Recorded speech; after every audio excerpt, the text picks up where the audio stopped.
नमस्कार, मेवाड़ की कहानी में आपका स्वागत है। आज की कहानी में सुरवीर पिता के सुरवीर पुत्र की गाथा सुनेंगे। देखिए, मेवाड़ के सपूत महाराणा प्रताप थे। उन्होंने इतिहास में अपना अलग ही मुकाम दर्ज किया है। उनके साथ साथ उनके घोड़े चेतक, उनके हाथी राम प्रसाद, उनके विशेष सहयोगी के रूप में राणा पुंजा, भीलों का योगदान और हकीम खान सूरी का योगदान विशेष रूप से इतिहास में दर्ज हुआ है। तो मेवाड़ के इसी सुरवीर पुत्र का सुरवीर पुत्र था अमर सिंह। अमर सिंह का जन्म 1559 में हुआ था और ये वो दौर था जब उदयपुर की स्थापना 1559 में हुई थी। दरअसल अमर सिंह के दादा उदय सिंह के द्वारा 1559 में ही उदयपुर की स्थापना की गई थी। अमर सिंह के द्वारा 1597 से 1620 ईस्वी तक शासन किया गया और मेवाड़ के 16वें महाराणा थे और इनका समय राजपूत काल का अभ्युदय काल कहलाता है। इन्होंने अपने पिता महाराणा प्रताप की तरह मुगलों से कभी भी समझौता नहीं किया और इन्होंने कुल 17 युद्ध लड़े थे, क्योंकि इनके पास खोने को कुछ था ही नहीं, क्योंकि इनके अधिकांश क्षेत्रों पर मुगलों का कब्जा हो चुका था और वो उनको प्राप्त करने के लिए प्रयासरत थे। अकबर ने अपने पुत्र जहांगीर को मेवाड़ के अभियान के लिए 1599 के अंदर भेजा था, लेकिन जहांगीर है वो अनमाने ढंग से गया था और वापस आ गया था। और इसके बाद उनकी स्थिति का फ़ायदा उठाते हुए मेवाड़ के इस वीर पुता के वीर पुत्र ने एक एक करके अपने क्षेत्रों पर कब्जा करना प्रारंभ कर दिया और इसी कड़ी के अंदर उन्होंने बागोर और उनटाला जैसे अपने क्षेत्र है वो वापस प्राप्त कर लिए।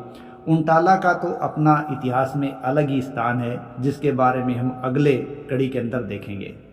1605 ईस्वी के अंदर जहांगीर शासक बन गया और जहांगीर शासक बना तो उसने भी अपने पूर्वजों की भांति मेवाड़ के अभियान शुरू रखे।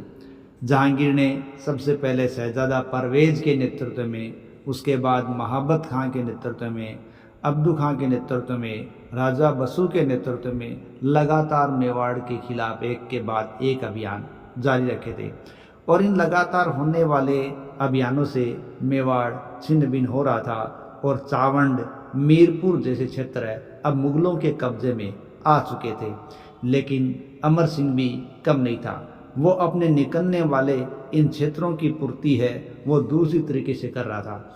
अमर सिंह ने मालवा, गुजरात, अजमेर, गोड़वाड़ आदि अनेक क्षेत्रों पर हमले कर रखे थे और ये क्षेत्र मुगलों के कब्जे में थे। इस कारण से उसने मुगलों की हालत भी खराब कर रखी थी। इसी संघर्षों के दौर में 1613 ईस्वी में जहांगीर ने मेवाड़ की तरफ स्वयं प्रस्थान किया और अजमेर के अंदर उन्होंने शाही कैंप लगा दिया। शाही कैंप अजमेर में लगाकर उन्होंने खुर्रम को मेवाड़ का नेतृत्व दिया। खुर्रम ही बाद में इतिहास में शाहजहां के नाम से दर्ज हुआ है। खुर्रम ने लगातार मेवाड़ के अभियान जारी रखे और ये मेवाड़ के खिलाफ जो अभियान खुर्रम के थे वो लगभग 2 वर्ष तक चलते रहे। खुर्रम ने चावंड के क्षेत्र को घेरा। इस प्रकार से उसने चावंड को पुनः कब्जा करने में सफलता प्राप्त कर ली थी, लेकिन लगातार होने वाले इन युद्धों से मेवाड़ की हालत है वो लगातार त्रस्त होती जा रही थी, दयनीय होती जा रही थी, जर्जर होती जा रही थी, क्योंकि चावंड के इन क्षेत्रों के अंदर अमर सिंह भी घिरे थे। अब मेवाड़ की इस जर्जर होती हालत को देखकर अमर सिंह के पुत्र करण सिंह और अन्य सरदार है वो दुखी थे, क्योंकि मेवाड़ लगातार कमज़ोर होता जा रहा था, पस्त होता जा रहा था और जर्जर अवस्था की ओर जा रहा था। ऐसी स्थिति के अंदर इन्होंने हिम्मत करके अमर सिंह से बात की, करण सिंह और सरदारों ने, कि हम जिस स्थिति के अंदर है उस स्थिति के अंदर हम लंबे समय तक मुगलों से संघर्ष नहीं कर सकते, क्योंकि हमारी स्थिति लगातार दयनीय होती जा रही है और अगर हम इसी प्रकार संघर्ष करते रहे तो हम मेवाड़ को किसी भी प्रकार से बचा नहीं पाएंगे और उसकी हालत जर्जर से और जर्जर दयनीय होती चली जाएगी। ऐसी स्थिति के अंदर हमें मुगलों के साथ सुलह का रास्ता अपनाना चाहिए और उनसे संधि कर लेनी चाहिए। अमर सिंह वीर पिता के वीर पुत्र थे, इसलिए वो ये संधि नहीं चाहते थे, लेकिन फिर भी पुत्र के कहने पर, सरदारों के कहने पर उन्होंने न चाहते हुए भी 1615 के अंदर मुगलों के साथ संधि कर ली। लेकिन उनकी संधि है वो भी बेहद सम्मानजनक संधि के रूप में देखी जाती है, क्योंकि इस संधि की शर्तें हैं वो मेवाड़ के लिए कभी भी लज्जा वाली नहीं थी। इस संधि की शर्तें इस प्रकार थी, स्वयं मेवाड़ के महाराणा को खुर्रम अर्थात शाहजहाँ के समक्ष जाना पड़ेगा और वहाँ संधि करनी पड़ेगी, परंतु मेवाड़ के महाराणा है उनको कभी भी मुगल दरबार में उपस्थित होने के लिए बाध्य नहीं किया जाएगा, बल्कि मेवाड़ के महाराणा की जगह उनका ज्येष्ठ पुत्र ही मुगल दरबार में उपस्थित हो सकेगा। अतः मुगल दरबार में इस संधि के आधार पर सबसे पहले मेवाड़ की ओर से जाने वाले व्यक्ति अमर सिंह के ज्येष्ठ पुत्र करण सिंह थे। इस प्रकार करण सिंह मुगलों के दरबार में पहुंचने वाले पहले मेवाड़ के शख्स थे।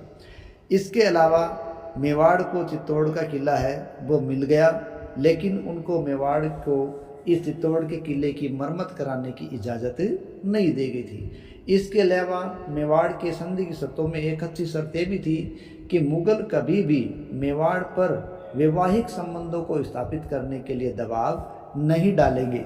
इस प्रकार की सम्मानजनक संधि की शर्तें थी जो मेवाड़ के लिए कभी भी निराशाजनक नहीं थी। लेकिन इस प्रकार की संधि के बावजूद भी मेवाड़ के महाराणा अमर सिंह है वो धीरे धीरे दुखी रहने लगे और उन्होंने 1615 ईस्वी में ही अपने पुत्र करण सिंह को राजकाज सौंप दिया और अपने आप को राजकाज से अलग कर लिया और स्वयं राजसमंद झील के किनारे रहने लगे थे। वहीं पर उनका दिन व्यतीत होता था और इसी प्रकार अलग रहते रहते उन्होंने जनवरी 20 ईस्वी को अपने प्राण त्याग दिए। इस प्रकार मेवाड़ के महाराणा प्रताप के वीर पुत्र अमर सिंह ने अपने आप को कभी मुगलों के सामने झुकने नहीं दिया और जीवन पर्यंत अपने आप को उनके साथ संघर्षों में लगाए रखा और संधि से आहत होकर अपने आप को राजकाज से अलग कर लिया। उनकी मृत्यु के पश्चात आहड़ में उनका अंतिम संस्कार किया गया। मेवाड़ में आहड़ नामक स्थान पर मेवाड़ के शासकों का शमशान घाट है और आहड़ के शमशान घाट में जो छतरियाँ बनी हुई है उन छतरियों में सबसे पहली छतरी मेवाड़ के महाराणा अमर सिंह की ही छतरी है। यह शमशान घाट महासतिया के नाम से जाना जाता है। जान रहे पहले के महाराणाओं की ये छतरियाँ यहाँ उपस्थित नहीं है। देखिए मेवाड़ के महाराणा अमर सिंह के समय की एक विशेष घटना दिवेर के युद्ध को लेकर भी मानी जाती है। देखिए मेवाड़ अजमेर मार्ग पर मुगलों की एक चौकी थी दिवेर। इस पर 1582 के अंदर अमर सिंह के नेतृत्व में हमला किया गया था, आक्रमण हुआ था और इस आक्रमण के दौरान अमर सिंह ने इतने अदम्य साहस का परिचय दिया कि उन्होंने एक भाले के द्वारा मुगलों के सेना नायक सुल्तान खान और उसके घोड़े को एक ही भाले से मार डाला। यानी भाला है वो घोड़े और सुल्तान खान को चीरता हुआ निकल गया था। इस प्रकार इस युद्ध में मुगल है वो हार गए थे और मेवाड़ है वो जीत गया था। दिवेर का युद्ध मेवाड़ का मैराथन के नाम से जाना जाता है और ये नाम इसे कर्नल टोड ने दिया है। इस प्रकार मेवाड़ के इतिहास के अंदर अमर सिंह का एक अपना ही स्थान है। धन्यवाद।